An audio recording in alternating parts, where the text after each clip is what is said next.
राम राम सगळ्यांना. माझं नाव गोविंद तांदळे. बायर कंपनीकडून मी आज मधुकर मामा जे आहेत आपल्या गावातले, त्यांच्या प्लॉटला आपण वायगोचा डेमो दिला होता प्रात्यक्षिक देऊन आम्हाला 8-10 दिवस झालं. आता आपण जे बघतो की इकडल्या साईडला आपण सगळीकडे तुम्ही चेक करू शकता, कुठेही कसल्याही प्रकारची आळीचा अटॅक नाही. आळी जर बघायची असेल तर तुम्हाला कवळ्या पानावर तुम्हाला अटॅक बघावा लागेल आणि पलकडल्या साईडला बघितलं सगळीकडे तुम्हाला कवळ्या पानावर अटॅक दिसेल.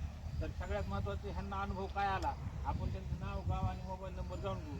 प्रथमतः तुम्हाला काय अनुभव आला वायगोचा? अनुभव 100% आला. कारण मी असं जाताना बघितलं तर त्याच्यात काही दिसले नाही. जे फवारलं त्याच्यात बरं. परत जी फवारलं नाही त्याच्यातून आलो असं फिरत तर लगेच मला आळी भेटली. आणि त्याचे फोटो पण काढले. हां. त्याच्यात काही नाही. बरं, हे औषध वापरल्यानंतर ह्या प्लॉटवर तुम्हाला कधी आळी वगैरे काही दिसली? नाही नाही काहीच नाही. काही दिसली आळी नाही याच्यावर. आणि पलकडल्या साईडला आळी आहे त्याच्यावर. बरं. तर हे वापरल्यामुळे तुम्ही समाधानी आहात. समाधानी आहे. आणि हे झालं त्यांचं मनोगत. तुम्ही प्रत्यक्ष बघू शकता किंवा ह्या प्लॉटवर आळी आहे का, आणि त्या प्लॉटवरचा फरक तुम्ही समोरासमोर डोळ्यानं पाहू शकता. तुम्हाला बघायचं असेल तर बघू शकता. हे जे बोर्ड आहे त्या बोर्डाच्या पलीकडे तुम्ही बघा आणि